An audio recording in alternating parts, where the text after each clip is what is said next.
le titre du message de ce matin, c'est « Construire sur le roc de la parole ». Construire sur le roc de la parole. Alors, j'ai lu cette semaine un petit témoignage que j'ai trouvé intéressant. C'est pas long, mais ça disait que le mandat de l'Église, c'était d'apporter l'espérance aux gens. Le mandat de l'Église, c'est d'apporter l'espérance aux gens. Alors, j'ai trouvé cela pertinent pour notre génération, parce que notre société est formée de deux groupes, l'Église et les nations, et les deux ont besoin d'espérance. Les deux sont à la recherche d'espérance, sont avides d'espérance, veulent de l'espérance. L'Église est en demande d'espérance constante, chacun de nous. Mais les nations cherchent sans fin l'espérance qui saura les réconforter. Parce que quand on vit dans le monde et qu'on n'a aucune espérance, on cherche l'espérance, on désire l'espérance. Alors les nations cherchent un nouveau leader, cherchent un leader qui va venir régler tous leurs problèmes. Et ils mettent toute leur espérance dans les choses de la terre. Ils vivent sur la terre, ils conçoivent les choses de la terre, ils cherchent un leader qui va leur apporter les choses de la terre, donc leur espérance est basée sur les choses de la terre. Ils veulent vivre en paix sur cette terre. Ils ne veulent plus de guerre, ils ne veulent plus rien, ils veulent vivre en paix. Ils veulent un leader qui va leur procurer cette paix sur la terre. Et quand vous demandez à toutes les femmes qui se présentent comme étant Miss Monde, etc., qu'est-ce qu'ils désirent? La paix sur la terre. Ils veulent tout ça. Mais comme les Israélites demandaient un roi, Dieu leur en a donné un. Alors le monde demande un leader et la paix, bien, la Bible nous dit que Dieu va leur en donner un aussi. Et ce leader s'appelle, vous le savez, il s'appelle l'Antéchrist. C'est lui qui va venir. Le chrétien, pour sa part, lui cherche l'espérance également. Mais pour lui, il possède déjà l'espérance de la vie après la mort. Pourquoi est-ce qu'il cherche l'espérance encore? Il possède déjà l'espérance. La Bible regorge de promesses pour le chrétien, de promesses d'espérance pour le chrétien. La réponse est simple. Pourquoi les chrétiens recherchent tant encore l'espérance? C'est parce qu'ils, je dirais, lisent peu leur Bible. Parce que la parole de Dieu regorge de toutes ces promesses d'espérance-là. Quand on décide de commencer à lire la Bible d'une façon régulière, à chaque jour, on commence à entendre le Seigneur nous parler. On ne l'entend pas dans nos oreilles, on l'entend à travers sa parole qui commence à nous parler. Et ça naît avec la fidélité, la fidélité, oui, à laquelle on va lire sa parole. Si on prend un engagement devant le Seigneur de dire, Seigneur, je vais lire, mettons, 3 chapitres par jour, et qu'on le fait, Dieu commence à parler. Et notre vie commence à changer. Et l'espérance commence à grandir en nous. Parce que les chrétiens aussi vivent sous l'influence du monde qui les entoure. Le monde qui nous entoure a beaucoup, il manque encore des beaucoup, d'influence sur nous. Et comme le monde veut un leader qui leur amènera la paix, eh bien, les chrétiens veulent aussi un leader qui va amener la paix. Pour plusieurs, ils mettent leur espérance, pour plusieurs croyants, ils mettent leur espérance dans les choses temporelles de ce monde. Parce que pour eux, la vie éternelle est intemporelle. Exactement, c'est vrai. Mais pour que ça devienne une réalité dans notre vie, il faut commencer à la concevoir dans notre tête. Il faut commencer à imaginer, ça ne se passera peut-être pas comme ça quand on va arriver là, mais imaginer qu'un jour, on va posséder la vie éternelle.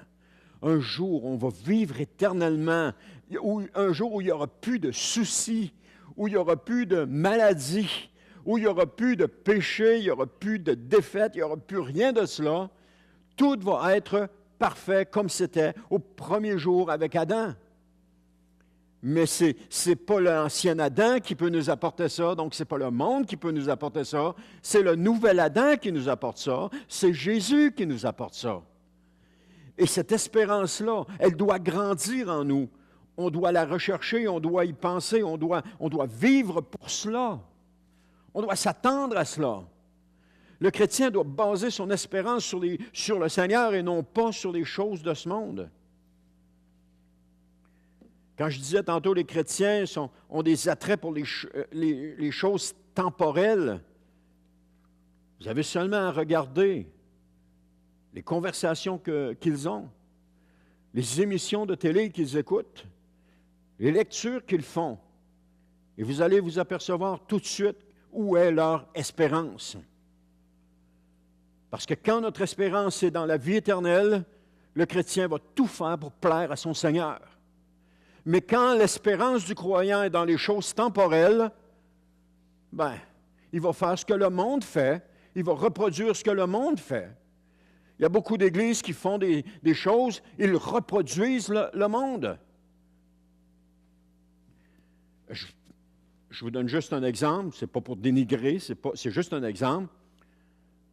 Regardons du côté américain, la musique chrétienne, ils ont leur festival de musique chrétienne, ils ont leur prix de musique chrétien, et quand on écoute, si on écoute juste la musique, on s'aperçoit que ce qui se fait dans le monde a les mêmes intonations, les deux ont les mêmes intonations. Qui influence qui? Je ne sais pas, mais les deux ont les mêmes intonations dans la musique. À un moment donné, je ne sais pas comment, j'écoutais quelque chose, puis c'était en anglais, je ne comprenais pas toutes les paroles. Puis je disais à ma femme, j'ai dit, mais il n'y a pas de différence avec la musique chrétienne qu'on entend sur des CD chrétiens. C'était pareil. Ce n'était pas un groupe chrétien, mais c'était pareil, c'était les mêmes intonations. Donc, il y a cette influence-là, qui nous influence. Mais encore là, j'ai bien dit que je ne dénigre pas la musique chrétienne, absolument pas. Je vais juste donner un exemple. Alors, le chrétien cherche désespérément que l'on fasse du bien à son corps physique. Oh Seigneur, tout ce qu'il veut, c'est que son corps physique ne souffre pas, qu'il soit en bonne santé, que tout aille bien. Il veut juste ça. Mais il néglige son âme au détriment de sa personne physique.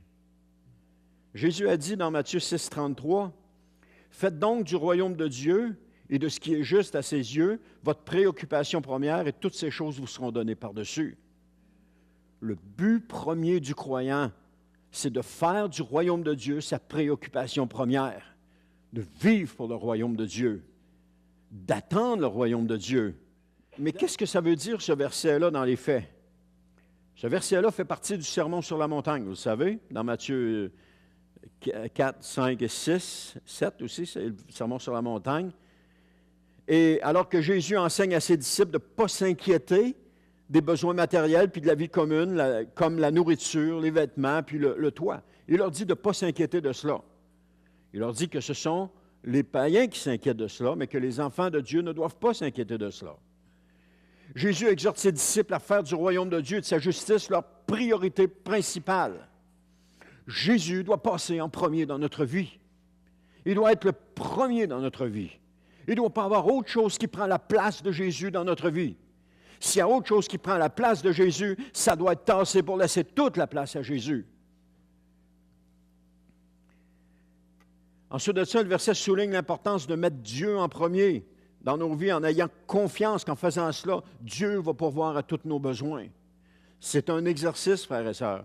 C'est un exercice de tous les jours. C'est un exercice constant que de laisser la place à Dieu. Parce que le monde qui nous entoure veut prendre la place à l'intérieur de nous. Mais à un moment donné, il faut dire non, ça suffit. Il faut se tenir debout et dire non. Christ et Christ seul va avoir toute la place dans ma vie. Mettre Dieu en premier ou mettre Jésus en premier dans notre vie, c'est ça qui est important. C'est ça qui est le plus important. C'est vital pour la vie du croyant. Donc, en essence, ce verset enseigne que si nous alignons notre vie sur la volonté de Dieu et qu'on cherche d'abord à vivre selon ses principes, bien, il va prendre soin de nous et de tous nos besoins matériels. Alors, c'est une invitation, ce passage, à faire confiance à Dieu et à placer notre foi en lui plutôt que dans nos propres efforts pour assurer notre bien-être. On en fait beaucoup trop d'efforts. De propres efforts, on en fait beaucoup trop. Vous savez, quand la mer est calme, c'est facile de ramer. Hein? Quand la mer est calme, on rame et puis ça va bien. Mais quand la mer est agitée, c'est un tout autre défi. Tu rames puis tu n'avances pas, ou tu rames et puis tu t'en vas plus loin que la direction que tu vas aller. Et on avait une expression qui était un marin d'eau douce, hein, vous l'avez entendu. Un marin d'eau douce, c'est quelqu'un qui navigue sur des eaux calmes. Mais un marin d'eau douce va être complètement dépassé lorsque les eaux vont être agitées. Parce qu'il n'est pas habitué à cela. Il n'est pas habitué de vivre cela. La vie confortable que nous vivons en Occident nous paraît bien facile. Mais les temps vont venir où ça va être un tout autre défi. Cette vie-là va être complètement différente. On ne pourra plus s'asseoir sur notre quiétude parce que la mer de ce monde sera tellement agitée que seul le rocher sur lequel nous pourrons nous tenir, que seulement un rocher sur lequel nous pourrons nous tenir, et c'est le rocher de Jésus. Vous savez, le rocher au bord de la mer, quand les vagues frappent le rocher, qu'elles frappent et qu'elles fassent, elles ne le déplacent pas, le rocher. Et en contrepartie, lorsqu'elle frappe des bancs de sable, eh bien, elle l'effrite tout au complet, puis plus qu'elle frappe, plus qu'elle s'avance, et plus le banc de sable disparaît. C'est un peu la différence. Les apôtres vivaient dans des temps de tempête pendant qu'ils étaient sur la terre. Cependant, ils avaient mis toute leur espérance en Jésus. Et c'est là qu'on doit mettre notre espérance. Parce qu'ils savaient que ce monde ne pourrait rien leur apporter. Et le monde dans lequel on vit ne peut rien nous apporter, malgré toutes les illusions qu'il nous laisse entrevoir. On va regarder la parabole des deux maisons bâties sur le roc. C'est dans Matthieu chapitre 7, versets 24 à 27, ça nous dit « C'est pourquoi celui qui écoute ce que je dis et qui l'applique ressemble à un homme sensé qui a bâti sa maison sur le roc. Et la pluie averse, les fleuves ont débordé, les vents ont soufflé avec violence, et ils se sont déchaînés contre cette maison. Elle ne s'est pas effondrée, car ses fondations reposaient sur le roc. Mais celui qui écoute mes paroles, sans faire ce que je dis, ressemble à un homme assez fou pour construire sa maison sur le sable. Et la pluie averse, les fleuves ont débordé, les vents ont soufflé avec violence, ils se sont déchaînés contre cette maison. Elle s'est effondrée et sa ruine a été complète. » On a ici, dans le même passage, le thème des 2 dernières semaines, des 2 derniers messages que j'ai apportés. C'est celui qui écoute et qui fait ce que je lui dis, ou celui qui écoute ce que je dis et qui l'applique. C'est l'essence même de la vie du croyant. C'est la chose la plus importante. L'obéissance, c'est ce qui plaît à Dieu.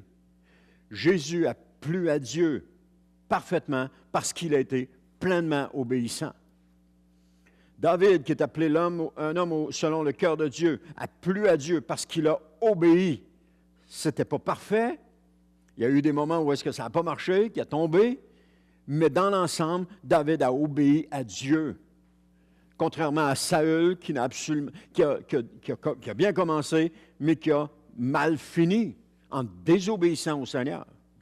Ou même Absalom, le fils de David, qui a voulu s'approprier le pouvoir par ses propres forces, alors que Dieu avait dit que c'était Salomon qui aurait la royauté. Alors Salomon n'a pas écouté le conseil de Dieu, il a décidé de le prendre par ses propres forces, et qu'est-ce que ça a donné? Il en est mort.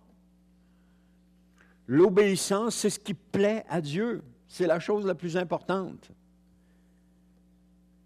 Jésus a dit une petite phrase aussi, mais qui devrait tous nous interpeller.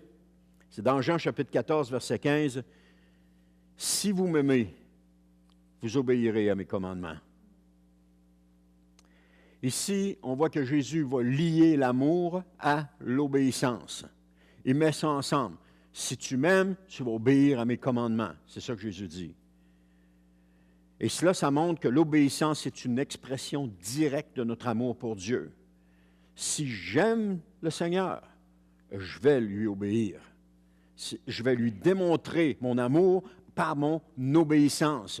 Ce qu'il va me demander, je vais le faire. Ce qu'il va me dire d'enlever dans ma vie, je vais l'enlever. Ce qu'il va me dire de ne pas faire, je ne le ferai pas.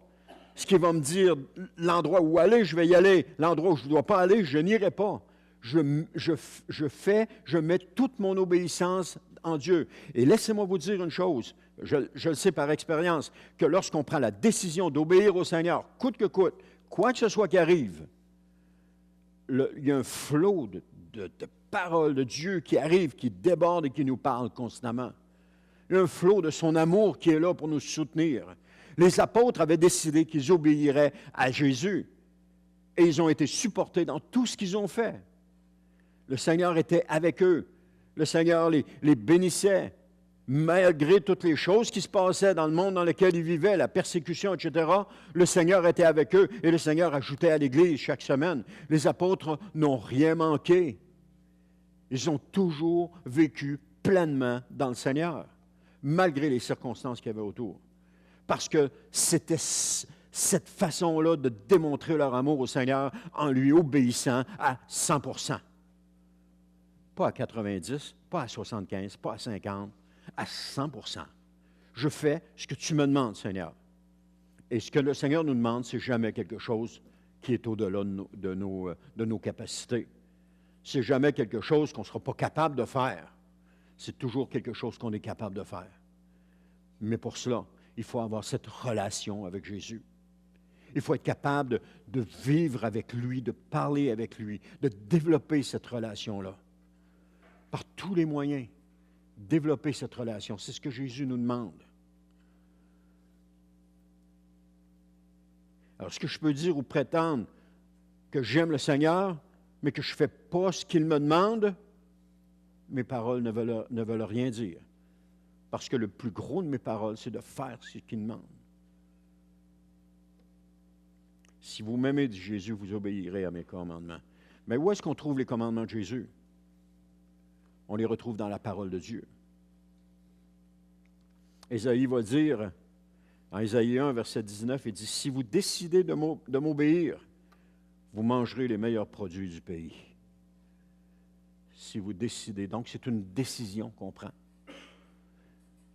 Ésaïe s'adressait au peuple d'Israël, et puis il leur disait, si vous décidez de m'obéir, mais le peuple d'Israël n'a pas pris la décision d'obéir à Dieu. Ils ont continué dans ce qu'ils faisaient de mal. Ils ont continué dans ce qu'ils détruisaient.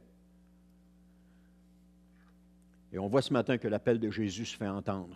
Il se fait entendre à l'intérieur de chacun de nous. Ne retenez pas ce matin. Ne retenez pas l'appel de Dieu. Obéissez au Seigneur Jésus maintenant.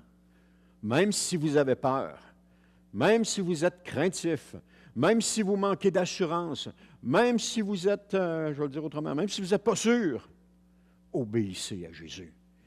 Parce que d'obéir à Jésus, c'est encore la meilleure chose à faire. Obéir à Jésus, au-delà de nous remplir de joie parce que nous avons obéi, est une démonstration de notre amour pour lui. Et quand on dit, si je dis Seigneur, je t'aime, et puis que je suis en train de lui obéir, mes paroles et mes gestes sont ensemble, ils fonctionnent ensemble. Mais si je dis Seigneur, je t'aime, et puis qu'il me demande quelque chose, puis je dis, oh non, je ne le ferai pas, Seigneur, mes paroles et puis mon désir, ça ne va pas ensemble. Il faut faire ce que Jésus nous demande. Mettre Jésus en premier dans notre vie, qu'importe ce que ça va nous coûter. Et souvent, on a peur de perdre quelque chose, mais c'est rien que des peurs. C'est l'ennemi qui vient à toi et qui dit « Ah, tu ne devrais pas faire ça parce que tu vas perdre ci, tu vas perdre ça. De quoi tu vas avoir de l'air? Comment tu vas t'en sortir? Tu vas te caler? Les autres vont rire de toi? » Toutes ces choses-là, ça vient toutes les unes après les autres. Mais quand on choisit de dire « Non, je fais ce que Jésus me demande », ces voix-là vont se taire. Et l'Esprit de Dieu nous accompagne et on peut faire ce que Jésus nous demande. Et puis, ce n'est pas compliqué. C'est pas dur. Ce qui est dur, c'est de passer à travers cette crainte-là ou cette peur-là qui est à travers de nous, qui est là depuis des années peut-être depuis notre naissance, mais de passer à travers ça puis de dire non, je vais le faire. Qu'importe ce qui va arriver. Je vais aller jusqu'au bout.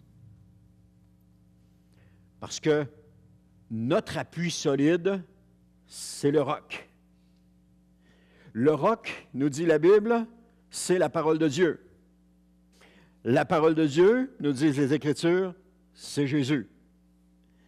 Alors, Jésus est le roc, il est la parole et il est notre appui solide. Il est tout cela. Jésus et rien d'autre. C'est un qui avait écrit un livre, il dit, le titre c'était « Jésus plus rien égale tout ». Si j'ai rien mais que j'ai Jésus, j'ai tout. Parce que dans ce monde, on n'emporte rien de ce monde.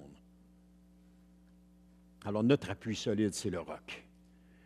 Trop de croyants obéissent à leurs sentiments plutôt qu'à la parole de Dieu. Ils prennent leurs sentiments comme les paroles de Jésus. Mais la parole de Dieu, c'est le roc. C'est ça qui est le plus important. Et ça me fait penser, je vous dis ça, ça me fait penser, en 1999, mars 1999, on a un invité à l'église où est-ce qu'on est, il s'appelle Eugene May. Et ce soir-là, j'étais assis, puis j'écoutais, il y avait des gens qui s'étaient avancés, puis là, il donnait des prophéties à tout le monde, puis les enfants étaient assis avec moi, puis je disais, les enfants, allez-y donc voir qu'est-ce qu'il va dire à propos de vous. Moi, je reste assis, je ne vois pas. Finalement, il avance. Il a passé tout le monde dans l'église le soir, puis finalement, je m'avance. J'ai encore la prophétie qu'il m'a donnée, et elle se réalise maintenant. Elle se réalise maintenant, je suis en plein dedans. Et ça fait quelques années déjà que c'est commencé, mais je suis en plein dedans. Et c'est extraordinaire de voir ça. Quelqu'un posait la question une fois, il dit, avez-vous seulement vu une seule prophétie qui a été donnée sur vous qui s'est réalisée? J'ai dit, oui, j'en ai vu. Je la vis présentement. C'est ça, c'est parce que des fois, on reçoit une prophétie, puis on s'attend que ça va se réaliser le lendemain ou dans les semaines qui vont venir. Non, ça prend des années avant d'arriver. Je ne sais pas pourquoi, mais oui, je sais pourquoi. Pour moi, le Seigneur a toujours pris des années. Pourquoi il a pris des années? Parce que je suis trop pressé. Et puis, il faut que je brise ça, ce trop pressé-là. Quand le micro-ondes n'est pas rendu, pas encore assez vite, là, j'ai un problème, là. Si on remonte au feu de bois pour faire cuire sa nourriture, le micro-ondes, il est drôlement rapide. Trop pressé, veut les choses trop vite, etc. Le Seigneur a pris son temps. Il a pris son temps. J'ai eu des moments de découragement. Ah, ça n'arrivera pas, ça ne se passera pas. Seigneur, j'ai compté sur toi, je t'attends, puis ça ne se passera pas. Finalement, tout à coup, clic, ça se passe. Au moment où est-ce que je désespérais et que je ne pensais pas que ça arriverait. Ça se passe. Et c'est ça, le Seigneur. Je ne sais pas les promesses que vous avez eues sur votre vie. Continuez d'y croire. Continuez de vous accrocher. Et vous allez voir. Continuez d'y repassez-les. Allez lire cette semaine. Allez les revoir, puis allez lire si vous les avez pris en note. Et vous allez peut-être voir que des choses se sont accomplies. Et ça, c'en est juste une. Combien d'autres se sont accomplis aussi encore? Alors, si un chrétien construit sa vie sur ses sentiments, c'est comme sur du sable qui construit sa vie. Parce que lorsque tout va bien, il n'y a pas de problème. Tout ça va bien, les sentiments sont là, tout va bien, alléluia, il n'y a pas de problème. Mais lorsque la tempête s'abat et que le sable s'effrite, il ne reste plus aucun appui. Parce que les sentiments suivent notre état d'esprit. Si notre état d'esprit est high, nos sentiments sont high. Si notre état d'esprit est down, nos sentiments sont down. Mais si nous sommes appuyés sur la parole de Dieu, il n'y a pas de high, il n'y a pas de down, il n'y a que la parole de Dieu. Et si on est appuyé dessus, quand moi je suis down, la parole de Dieu demeure la même et elle me soutient et elle me fortifie, elle m'accompagne, elle continue de m'accompagner. Je continue de croire les promesses que le Seigneur m'a données. Je me souviens dans des moments difficiles de ma vie, je prenais ma Bible parce que quand je lisais ma Bible, je la lis encore, là, mais je mettais du jaune dedans, du jaune, du vert, du orange, du bleu, j'avais toutes sortes de couleurs dedans. C'était juste ce que le Seigneur m'avait dit à ce moment-là. Et quand j'étais dans des moments plus difficiles, ce que je prenais ma Bible, puis je tournais les pages une après l'autre, et puis là, je regardais ce que le Seigneur m'avait dit. Et je vous garantis que ça relève son Canadien. Ça nous relève, parce que là, on voit, ne crains rien, je suis avec toi, je ne t'abandonne pas. Ma droite te soutient. Et là, on commence à reprendre espérance, parce que la parole de Dieu, c'est le roc, c'est là-dessus qu'on doit appuyer s'appuyer. Mais si ma vie est appuyée sur mes sentiments, quand je suis down longtemps. Ça prend quelque chose qui va arriver, un événement extérieur qui va venir, poum, changer ça. Et puis là, je suis high. Là, les sentiments sont partis en haut. Il n'y a rien de solide là-dessus. Rien, mais rien pantoute. Construisons sur le roc de la parole de Dieu. Et ne nous fions pas à nos sentiments. Mario aussi avait l'habitude de dire, un sentiment, c'est un sens qui ment. Et il avait un peu raison. Obéissez à ce que le Seigneur vous dit. Faites ce qu'il vous dit. Soyez pas comme la majorité des croyants d'aujourd'hui qui mènent leur vie comme bon leur semble. Faites ce que Jésus vous dit, c'est tellement important. Et je sens tellement le Saint-Esprit qui met cette pression-là maintenant, faites, et un peu comme Marie a dit aux serviteurs, faites tout ce qu'il vous dira. Et vous avez vu comment ça a tourné. C'est la même chose. Si on fait tout ce que Jésus va nous dire, c'est le vin nouveau qui va couler. C'est ça qui va couler.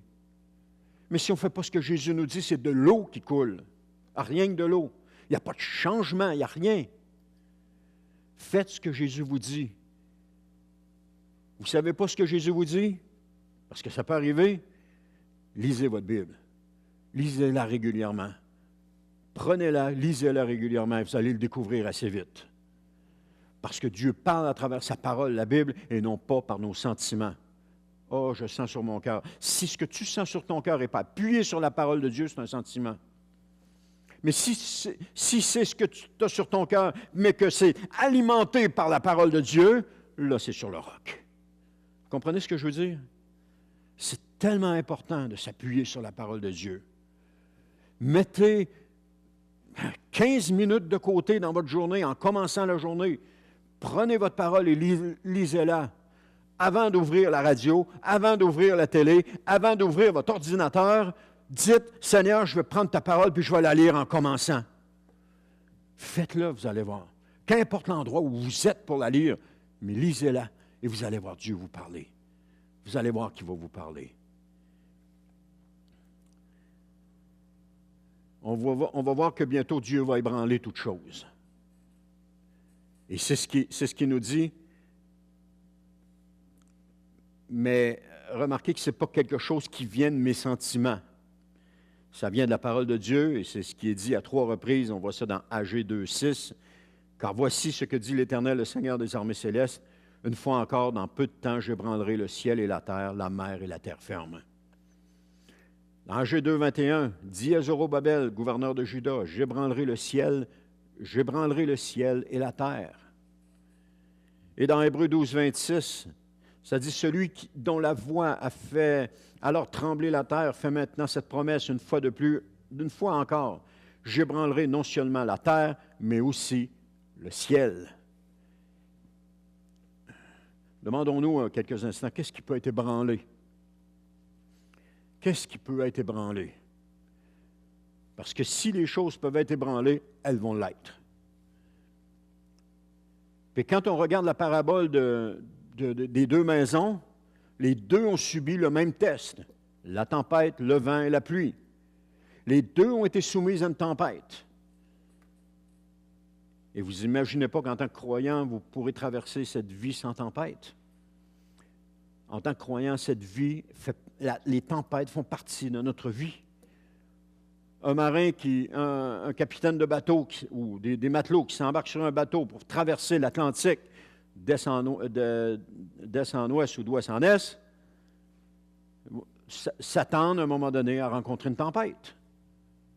Ils ne s'en iront pas toujours sur une mer calme sans problème. De temps en temps, la mer est agitée, les vagues sont hautes, le bateau monte, ils perdent la mer, ils descendent, ils perdent le ciel. Mais ils gardent espoir, ils gardent le cap. Ils savent où est-ce qu'ils s'en vont. Ils sont partis de l'Europe, puis ils s'en vont en Amérique. Ils vont arriver en Amérique, ils n'ont aucun doute là-dessus. Même si ça brasse, ils vont y arriver. Parce qu'ils ont cette espérance-là. Amen. Un homme a demandé un jour à son pasteur, il dit, c'est quoi la preuve du baptême dans le Saint-Esprit? Son pasteur a répondu, des ennuis. Parce que quand on commence à marcher selon l'Esprit, on ne fait pas plaisir au royaume des ténèbres et les ennuis commencent.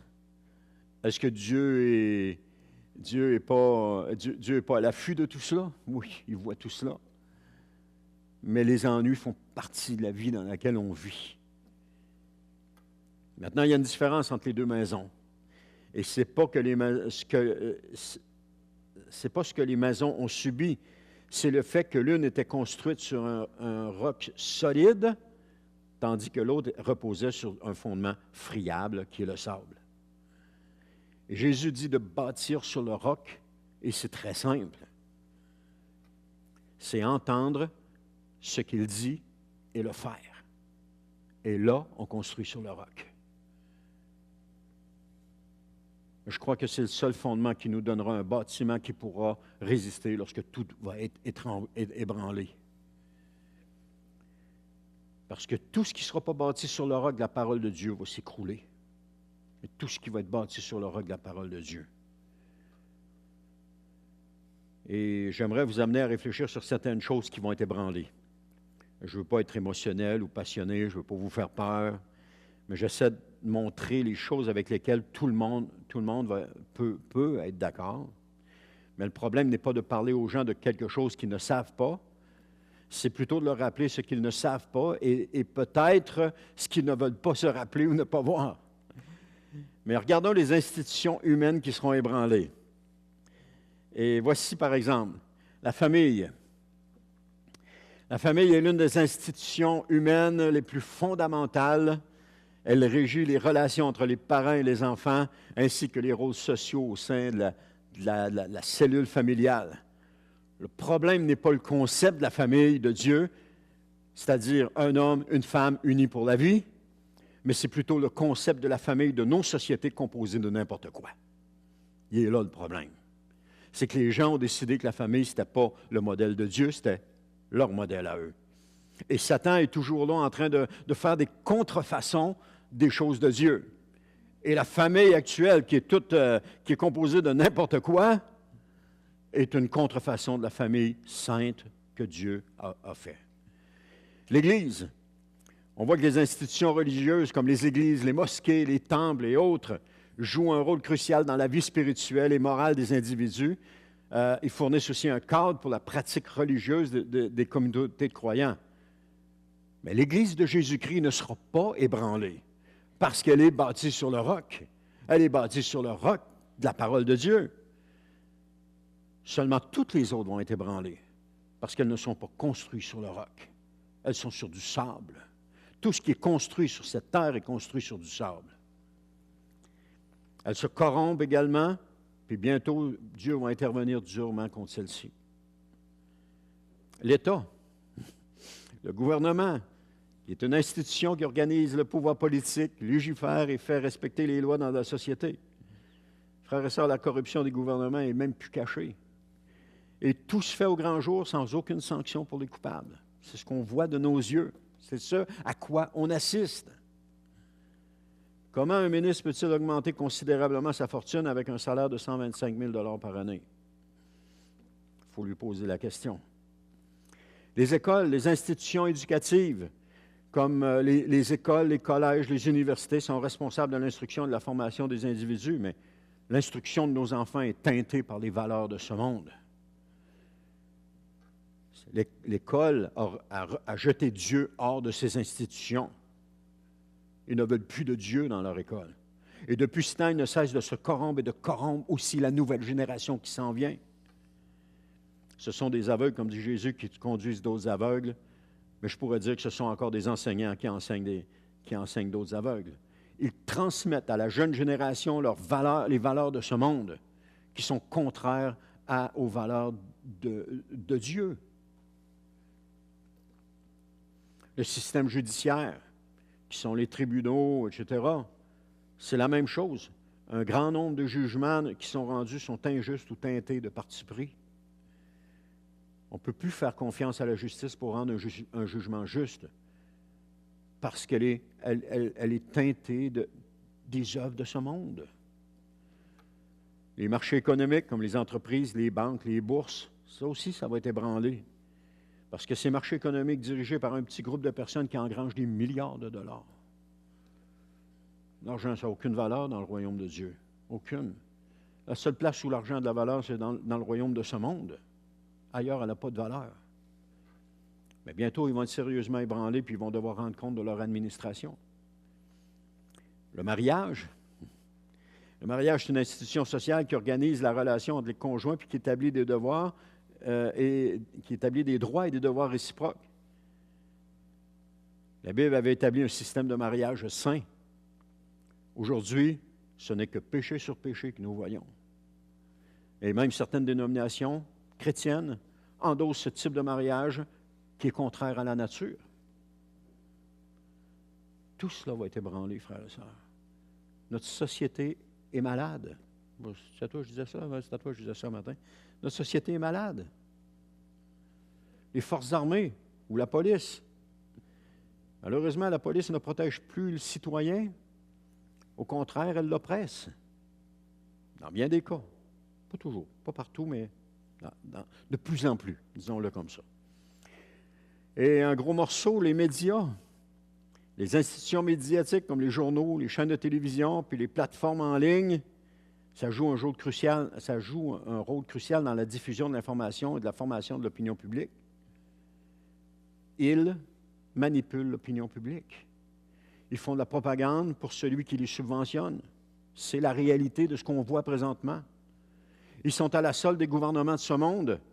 Et lorsque l'Antéchrist fera son apparition, ils seront là pour convaincre le monde que c'est le Sauveur dont ils ont besoin. Juste une chose, ayez un esprit critique à leur égard, parce qu'ils ont une très, très mauvaise influence. Si vous ne faites pas attention, ils vont vous embarquer dans leur giron. D'ailleurs, allez chercher des informations de canaux alternatifs pendant qu'il est encore temps. Parce que bientôt, la censure va s'étendre sur le monde et ce sera seulement le narratif du gouvernement qui va être véhiculé dans ces organes de presse-là. Juste ça. Et lorsque ça va arriver, tout ce que nous entendrons va être du mensonge. Et ça va arriver, c'est vers là que ça s'en va. Les organisations internationales comme les Nations unies, l'OMS, la Banque mondiale, déjà hautement corrompues, dirigées par une clique de personnes prêtes à imposer toutes sortes de contraintes aux gens. Par exemple, l'UNRWA des Nations unies, hautement impliquée dans le terrorisme de la bande de Gaza. Tout cela va être ébranlé. Les institutions qui structurent et régulent divers aspects de la vie sociale, politique et économique vont être ébranlées. Parce que ça ne peut plus continuer comme ça. Ça ne peut pas continuer comme ça longtemps. Parce que ce n'est que corruption qu'on voit. Et c'est d'ailleurs le représentatif de ce que le monde est, de celui qui le dirige, qui est Satan, le prince de ce monde, qui est aussi menteur. C'est lui qui dirige toutes ces institutions-là. C'est lui qui les influence. Et pourtant, ce sont des institutions dans lesquelles les gens mettent toute leur confiance. Mais chacune d'elles vont être ébranlées, puis elles vont être durement ébranlées. Parce que plus nous nous dirigeons vers la fin, plus les organisations se corrompent. Regardez, ouvrez les yeux, commencez à regarder, et vous allez vous apercevoir. Bientôt, elles vont tous être au service de l'Antéchrist. Et plus elles se corrompent, plus l'intervention de Dieu va être nécessaire. Mais où est notre espérance?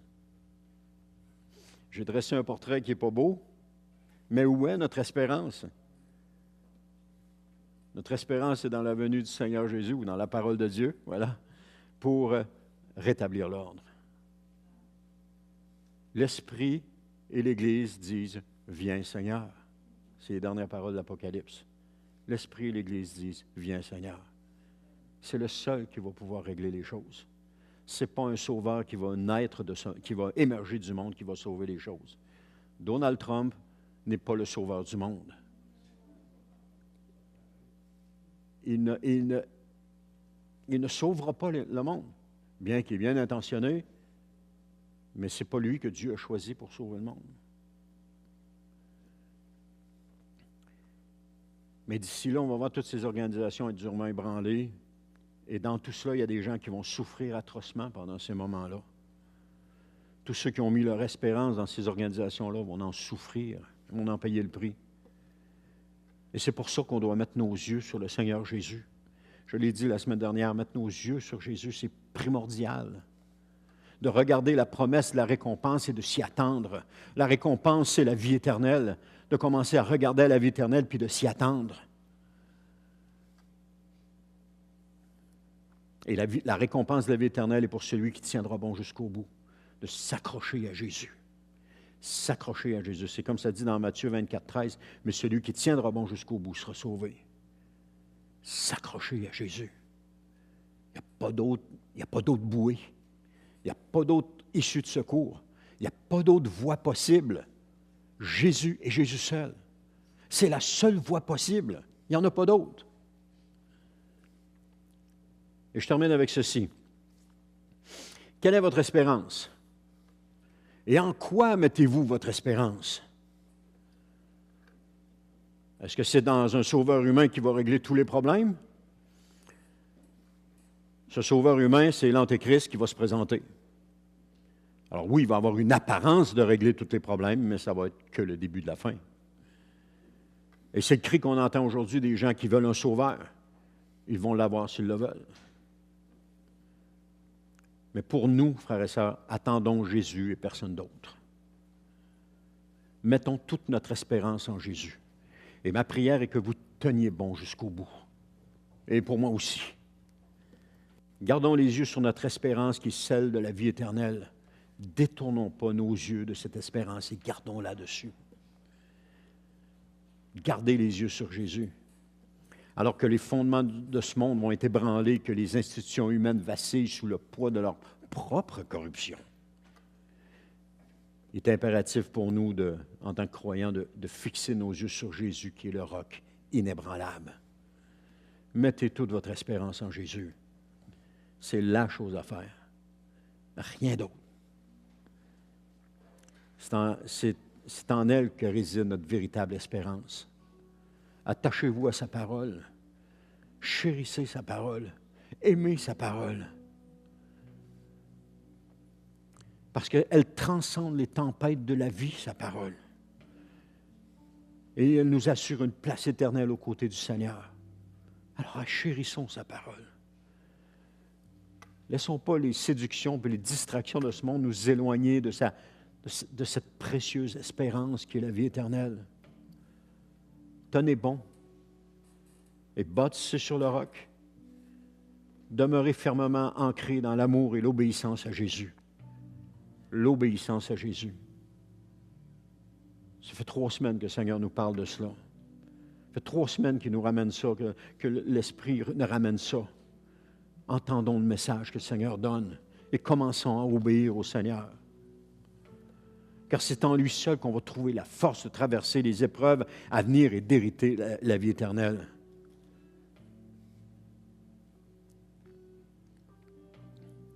Luc 21, 34 à 36, dernier passage, il dit « Prenez garde à vous-même pour que vos esprits ne s'alourdissent pas à force de trop bien manger, de trop boire ou de vous tracasser pour les choses de la vie, sinon ce grand jour vous surprendra tout à coup, car il s'abattra comme un filet sur tous les habitants de la terre. Restez sur vos gardes et priez sans relâche que Dieu vous donne la force d'échapper à tout ce qui doit arriver, de vous présenter debout devant le Fils de l'homme. » Dans ce passage, Jésus parlait à ses disciples des choses qui allaient venir, comme la destruction de Jérusalem. Mais il y a aussi un avertissement pour nous qui vivons à la fin des temps. Le jour de l'Éternel va venir bientôt comme un filet sur tous les habitants de la terre. Ils ne le verront pas venir. Mais nous qui sommes les enfants de lumière, nous nous attendons à cela. On garde les yeux ouverts, on reste attentifs.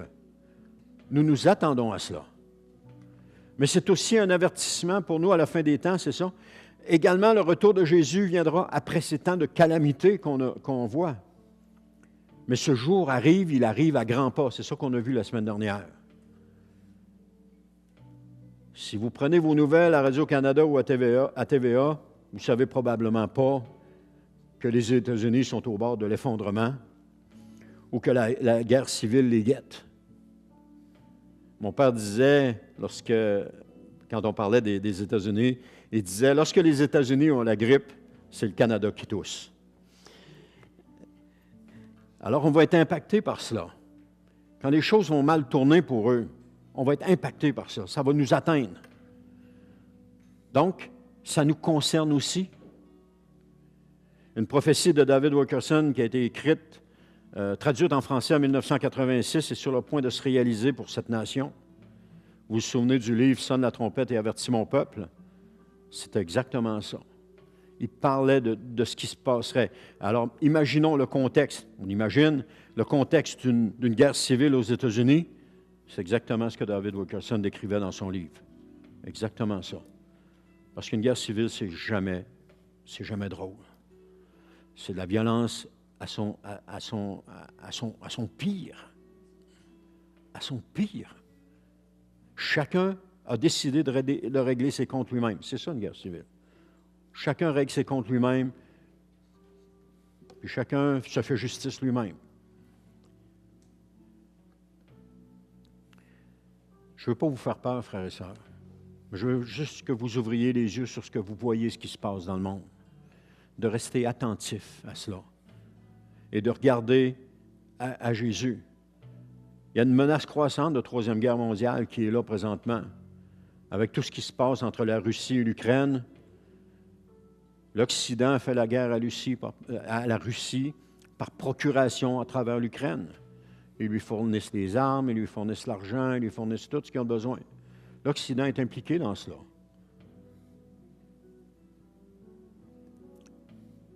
Le temps est venu de commencer à construire sur le roc de la parole de Dieu. Le temps est venu de dire à Jésus, « Qu'est-ce que tu veux que je fasse maintenant? Dis-le-moi. » Et je dois vous avouer une chose, que si tous les chrétiens faisaient tout ce que le Seigneur leur demande, il n'y aurait pas le temps de regarder les autres chrétiens et de se demander pourquoi est-ce qu'il fait ceci, pourquoi est-ce qu'il fait cela. Ils seraient déjà préoccupés par ce que Jésus leur demande. Jésus est la tête de l'Église. Il en est le chef. C'est lui qui décide. Et le corps obéit à la tête. Mon corps obéit à ma tête. Si mon cerveau n'envoie pas le signal pour lever mon bras, le bras ne lève pas. Ou d'avancer mon pied, ça ne fonctionne pas. Et l'Église est le corps de Christ, alors tout vient de la tête. Et l'Église doit obéir à Christ. La préparation, c'est de commencer à obéir au Seigneur Jésus, maintenant. De ne plus se fier à nos sentiments, mais à la parole de Dieu seulement. C'est ça que je vous ai dit. Puis ce que je vous dis là, vous ne l'entendrez pas dans toutes les églises.